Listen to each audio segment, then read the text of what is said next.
Hello everyone, I am Vasant and I am going to present our topic Internet of Things based liquid management systems using SOC.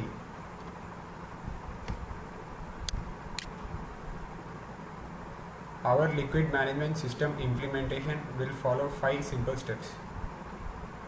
We will explain what is a liquid management system, what is BTU measurement and its significance, and the implementation of BTU measurement implementation with our system, data logging using the EZ430 module, EZ430 RF2500 module, and Tembo based IoT solution. So, why liquid management system? The task of monitoring and controlling a system, especially a liquid flow system, is a complex task considering the amount of parameters to be monitored, such as temperature, flow, pressure, etc. This project aims at creating an Internet of Things based solution to solve the problem using a Tembo based interface instead of a traditional SCADA. So data obtained is logged over directly to the internet through a secure gateway. This is the block diagram implementation of our liquid management system. It consists of two sensors, one control element which is the solenoid, and one indication unit which is the liquid level indicator.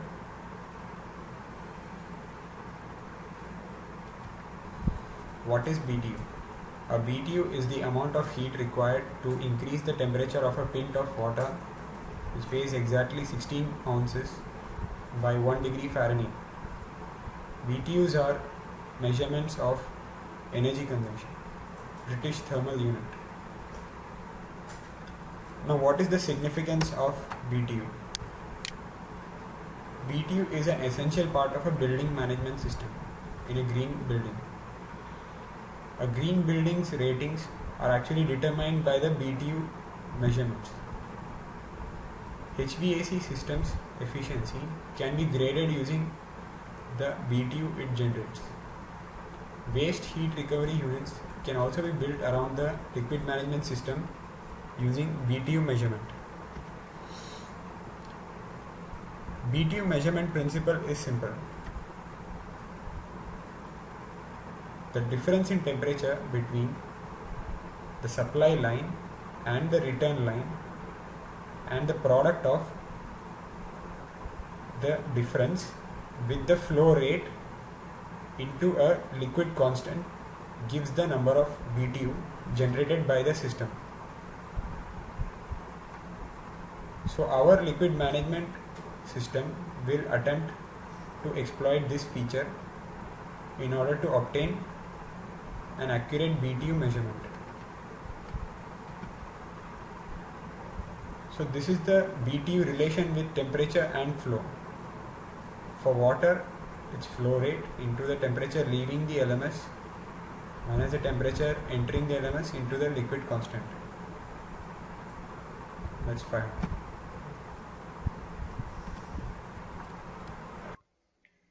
Hello, I am Jerwal, and I will be elaborating the details of the various sensors used in this project. The first one is the temperature sensor, and the next one is the flow sensor. So, the temperature sensor is the platinum resistance temperature detector, the PT100. It measures temperature in comparison to change in resistance. These sensors are placed inside pipes in order to measure the temperature of the fluids, and due to its protective outer covering, it is rapidly replacing its counterpart, the thermocouple, in measuring temperature of liquids of high temperature. The design that we've used is the TF101U2, and for our project, this temperature has been ambient enough to work within a temperature range of minus 30 degrees centigrade to 105 degrees centigrade. The advantages that it offers are its repeatability and stability over a long period of time, and it also offers a high accuracy which is the main purpose for its usage. The next one is the water flow meter, which is the YFS201. It works on the principle of Hall effect.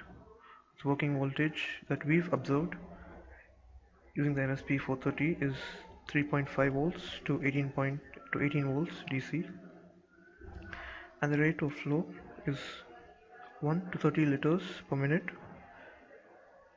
and for every liter that passes through the flow sensor, it generates a pulse rate of 450. The frequency can be calibrated using the formula 7.5 constant multiplied by the flow rate, which is calibrated in liters per minute. This is the pin configuration of the flow sensor. The first two wires are the normal standard convention, that's the ground and the voltage VCC. And the third pin receives digital input for each pulse generated as the water flows into it, and depending on the rate of the flow, the pulses generated are either fast or slow. Thank you. Hello. We'll discuss about how the project is implemented in real time using hardware. We'll discuss about each and every component whichever we use for just real time application. Let's get started. This is the major board about what we are using. The major part which lies here is these two and this one also. It looks a small thing. As such, we have in our project, we have not used anything very big stuff like very big LCD displays and all. It's very simple. Only few devices which are available in TI. We purchased it and then we did the project. The main motive of our project is reducing the cost, reducing the size, basically reducing the loss, reducing the cost and reducing the complexity. So just by using smaller components, we are able to get this small devices are capable enough to control a real-time non-linear process. That's what we are going to implement it today. Let's see in each and individual components. This is the CC3200 Wi-Fi module, and this is the MSP430 device. I'll tell you why we are going for this MSP430 device. And these are the two EZ430 communication devices. This is the AP device, that's the access point device, and this is the end device. Like end device is which is connected to all the sensors. Main thing why we went for this MSP430 is that using this EZ430 we can easily build a WSN network, that is a wireless sensor network. Just for this wireless sensor network we use for MSP430. Like we have connected one TX of this access point to MSP430, like for to an UART. Likewise, several number of EZ430s can be connected here and can be monitored. That is the main reason why we went for the MSP430 part here. And these are the small peripherals, like 12 volt supply, 5 volt for connecting to relay, and this is a 12 volt relay board. And this is the solenoid valve, and this is the flow sensor, and this is the PT100. So using these devices will show how it is implementation of that nonlinear process.